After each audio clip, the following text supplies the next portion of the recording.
Douglas Devananda சந்திப்பால் கொந்தளிக்கும் சாணக்கியனின் தீவிர ஆதரவாளர்கள். பிள்ளையான் அசாத் மௌலானா தொடர்பில் அதிரடி திருப்பம். சுமந்திரன் தொடர்பில் தொடர்கின்ற மாபெரும் சர்ச்சைகள். இலங்கை தொழிலாளர் காங்கிரஸ் மீதான கடுமையான குற்றச்சாட்டுகளுக்கு தகுந்த பதில் கொடுத்தார் ஜீவன் தொண்டமான். முற்றிலும் முடங்கும் அபாயத்தில் தெல்லிப்பளை வைத்தியசாலை இருப்பதாக தெரிவிப்பு. எதிர்வரும் 10ஆம் தேதி முதல் நாட்டின் வானிலையில் ஏற்படவுள்ள மாற்றம். யாழ்ப்பாணம் கச்சேரிக்கரையில் கோர விபத்து, 2 படுகாயம். யாழ்ப்பாணம் செம்மணி பகுதியில் தோண்ட வெளிவரும் மனித புதைகுழிகள். தொடர்பென விரிவான செய்திகள். டக்ளஸ் தேவானந்தா சிவஞானம் சந்திப்பை தொடர்ந்து இலங்கை தமிழரசு கட்சியின் தீவிர ஆதரவாளர்கள் கூட கடுமையாக கொந்தளிப்பதாக அந்த கட்சியின் மட்டக்களப்பு மாவட்டத்தைச் சேர்ந்த ஆயுட்கால தொண்டரான அன்பின் செல்வேஸ் குறிப்பிட்டுள்ளார். ஈழமக்கள் ஜனநாயக கட்சியின் செயலாளர் நாயகமான டக்ளஸ் தேவானந்தாவை இலங்கை தமிழரசு கட்சியின் பதில் தலைவர் CVK சிவஞானம் சந்தித்து கலந்துரையாடினார். இதனைத் தொடர்ந்து உள்ளூராட்சி சபை தேர்தலுக்கு பின்னர் தமிழ் தேசிய அரசியல் தரப்பில் இந்த விடயம் பெரிதும் பேசப்பட்டு வருகிறது. உண்மையில் இலங்கை தமிழரசு கட்சி ஈழமக்கள் ஜனநாயக கட்சியோடு இணைந்துள்ளது என்ற விடயம் பல்வேறு விமர்சனங்களுக்கு உள்ளாகியுள்ளது. இந்த நிலையில் இந்த விடயம் தொடர்பில் கருத்து வெளியிட்ட அந்த கட்சியின் பதில் பொதுச் செயலாளர் MA சுமந்திரன் எந்த தரப்புடனும் தமிழரசு கட்சி கூட்டாட்சிக்கு இணங்கவில்லை என்று குறிப்பிட்டார். மேலும் சுமந்திரன் தமிழரசு கட்சியின் தலைவர் CVK சிவஞானத்துக்கும் டக்ளஸ் தேவானந்தாவுக்கும் இடையிலான சந்திப்பு ஸ்ரீதர் திரையரங்கில் இடம்பெற்றதாக குறிப்பிட்டார். எங்கள் அரசியல் கூட்டத்தில் எடுக்கப்பட்ட முடிவான எந்தெந்த சபைகளில் தமிழ் கட்சிகள் அதிகூடிய ஆசனங்களை பெற்றிருக்கிறதோ அந்த கட்சிக்கு சபைகளில் ஆட்சி அமைக்க EPDP ஆதரவளிக்க வேண்டும். எந்தெந்த சபைகளில் தமிழரசு கட்சிக்கு அதிகூடிய ஆசனங்கள் உள்ளதோ அங்கே தமிழரசுக்கு ஆதரவளிக்க வேண்டும் என்பதையே அவர் சந்திப்பில் வெளிப்படுத்தினார் என சுட்டிக்காட்டினார். இந்நிலையில் டக்ளஸ் தேவானந்தா சிவஞானம் சந்திப்பால் தமிழரசு கட்சியின் தீவிர ஆதரவாளர்கள் மத்தியில் கடுமையான எதிர்ப்பிருப்பதாக அந்த கட்சியின் மட்டக்களப்பு மாவட்டத்தைச் சேர்ந்த ஆயுட்கால தொண்டரான அன்பின் செல்வேஸ் கூறியுள்ளமை குறிப்பிடத்தக்கது.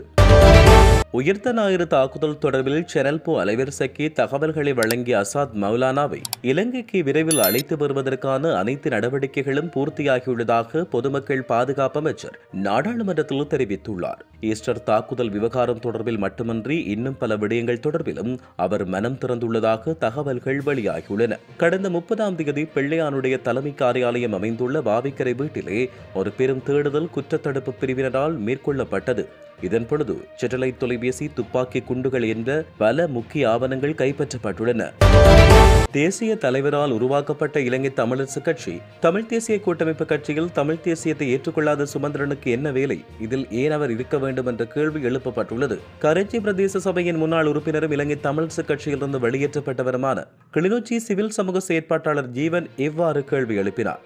இது தொடர்பில் அவர் மேலும் தெரிவிக்கையில், CVK சிவஞானம், சுமந்திரன், சாணக்கியன் மற்றும் சத்தியலிங்கம் ஆகியோர் இல்லை என்றால் வடக்கு கிழக்கில் தமிழ் அரசியல் நிதானமான முறையில் காணப்படும். காரணம், இவர்கள் அனைவரும் இலங்கை அரசால் களமிறக்கப்பட்ட முக்கிய முகவர்களாக செயற்படுகிறார்கள். சுமந்திரனுக்கு முள்ளிவாய்க்காலும் அங்கு நடந்த விடயங்கள் பற்றியும் எதுவும் தெரியாது. தமிழ் இனப்படுகொலை நடக்கவில்லை என்றவர் இனிவரும் காலங்களில் வடக்கு கிழக்கு தமிழ் மக்களுக்கு எந்த பிரச்சனையும் இல்லை என்று கூறுவார் என தெரிவித்துள்ளார். இலங்கை தொழிலாளர் காங்கிரஸ் மீது பல்வேறு குற்றச்சாட்டுகள் முன்வைக்கப்பட்டு வருகின்றன. ஆனால் நாங்கள் எவ்வித தவறுகளிலும் ஈடுபடவில்லை என நீதிமன்றத்தினூடாக நிரூபித்து காட்டியிருக்கிறோம் என நுவரெலியா மாவட்டத்தினுடைய நாடாளுமன்ற உறுப்பினர் குறிப்பாக ஜீவன் தொண்டமான் இதனை தெரிவித்தார். நேற்றைய உள்ளூராட்சி மன்றங்களுக்கு தெரிவு செய்யப்பட்ட உறுப்பினர்களின் சத்திய பிரமாண நிகழ்வில் கலந்து கொண்டு ஊடகங்களுக்கு கருத்து வெளியிட்ட போதே அவர் இவ்வாறு குறிப்பிட்டார். இவர்கள் ஆட்சிக்கு வந்து 8 மாதங்கள் கடந்துள்ள நிலையில் எவ்வித அபிவிருத்திகளும் இடம்பெறவில்லை. குற்றம் சுமத்துவது என்பது சுலபம். மக்கள் அதிகமாக வாக்களித்தவர்கள்தான் உள்ளூராட்சி மன்றங்களில் ஆட்சி அமைப்பார்கள். எமது கட்சி சேவல் சின்னத்தில் போட்டியிட்டு வெற்றி பெற்றுள்ளது. நுவரெலியா மாவட்டத்தில் மாத்திரமன்றி பல்வேறு இடங்களிலும் இலங்கை தொழிலாளர் காங்கிரசின் ஆதரவோடுதான் உள்ளூராட்சி சபைகளில் ஆட்சி அமைக்கப்படும். எம்மோடு அநேகமான கட்சிகள் பேச்சுவார்த்தையில் ஈடுபட்டுக் கொண்டிருக்கிறார்கள். நாங்கள் இன்னும் இறுதி முடிவுக்கு வரவில்லை. தேர்தலுக்கு பின்னர் அரசியல் தலைமைகளின் செயற்பாடு காரணமாக அரசாங்கத்தோடு பேச்சுவார்த்தை நடத்தும் சூழ்நிலை ஏற்பட்டுள்ளது. பெருந்தோட்ட தொழிலாளர்களின் சம்பள விடயம் தொடர்பில் பெருந்தோட்ட நிறுவனங்களோடு கலந்துரையாடி தீர்மானம் எடுக்கப்பட்டுள்ளதாக ஆளும் தரப்பு கூறுகிறது. மற்றொருவர் கூறுகிறார், இன்னும் இன்னும் பேச்சுவார்த்தை ஆரம்பிக்கப்படவில்லை என இதில் எது உண்மை என்று தெரியவில்லை. பெருந்தோட்ட தொழிலாளர்களின் சம்பளத்தை அதிகரித்துக் கொடுத்தால் எங்களின் முழுமையான ஆதரவை அரசாங்கத்துக்கு வழங்குவோம். பொதுமக்களின் பணத்தை வீண்விரயம் செய்த குற்றச்சாட்டின் அடிப்படையில் தான் முன்னாள் அமைச்சர்கள் மீது வழக்கு தாக்கல் செய்யப்பட்டுள்ளது. பொதுமக்களின் பணத்தை முன்னாள் அமைச்சர்கள் அவர்களின் பைகளில் போட்டுக் கொள்ளவில்லை. ஆகியார் தான் சாமர சம்பத் கூறியிருக்கிறார், யானைக்கு ஒரு காலம் வந்தால் பூனைக்கு ஒரு காலம் வரும் என்று. தற்பொழுது கூட அரசாங்கம் வழங்கிய வாகனங்களை கூட ஆளும் தரப்பில் உள்ளவர்கள் பாவனைக்குட்படுத்தி வருகிறார்கள். இது அனைத்துக்கும் நீதிமன்றம் தான் பதில் கூற வேண்டும் என ஜீவன் தொண்டமான் குறிப்பிட்டுள்ளார். தெல்லிப்பள்ளி புற்றுநோய் வைத்தியசாலையும் அதன் சேவைகளும் முற்றிலும் முடங்கும் அபாயத்தில் உள்ளதாக அரசு வைத்திய அதிகாரிகள் சங்கம் எச்சரிக்கை விடுத்துள்ளது. புற்றுநோய் நிபுணர் வைத்தியர் கிருஷாந்தியின் பாதுகாப்பும் பணி சுதந்திரமும் உறுதி செய்யப்பட வேண்டும் என்பதை வலியுறுத்தியுள்ளது. தெல்லிப்பள்ளி ஆதார வைத்தியசாலையின் அரசு வைத்திய அதிகாரிகள் சங்கம் வெளியிட்ட செய்திக்குறிப்பில் இந்த விடயம் தெரிவிக்கப்பட்டுள்ளது. வடக்கு மாகாணத்தின் முக்கிய புற்றுநோய் சிகிச்சை மையமாக விளங்கும் தெல்லிப்பள்ளி புற்றுநோய் வைத்தியசாலைக்கு எதிரான திட்டமிட்ட முயற்சிகள் தற்போது அதன் இயங்குதிறனை முற்றிலும் பாதிக்கும் நிலையில் காணப்படுகிறது. சுமார் 15 ஆண்டுகளுக்கு முன் பொதுமக்கள், தன்னார்வ அமைப்புகள் மற்றும் சில அனுசரணையாளர்களுடைய நிதி பங்களிப்போடும் கடுமையான உழைப்பினூடாக நிறுவப்பட்ட இந்த வைத்தியசாலை இன்று வரை ஆயிரக்கணக்கான புற்றுநோயாளிகளுக்கு உயிருக்கு போராடும் வாழ்வாதார சிகிச்சை வழங்கிக் கொண்டிருக்கிறது. ஆனால் அப்போதும் இப்போதும் தொடர்ந்து சிலர் மேற்கொள்ளும் மறைமுகமான நடவடிக்கைகள், வஞ்சக போக்குகள் மற்றும் திட்டமிட்ட இடையூறுகள் இதன் நிரந்தர மேம்பாட்டுக்கும் சேவைக்கும் பெரும் ஆபத்தை ஏற்படுத்தியுள்ளது. தற்பொழுது பல ஆண்டுகளாக புற்றுநோயாளர்களுக்காக அர்ப்பணிப்போடு பணியாற்றி வரும் புற்றுநோய் நிபுணர் வைத்தியர் கிருஷாந்திக்கு எதிராக நடக்கும் அவதூறு பரப்பல், சமூக மேடைகளிலான வசைப்பாடுகள் மற்றும் தனிப்பட்ட தாக்குதல்களை எமது சங்கம் வன்மையாக கண்டிப்பதாக அதில் தெரிவிக்கப்பட்டுள்ளது.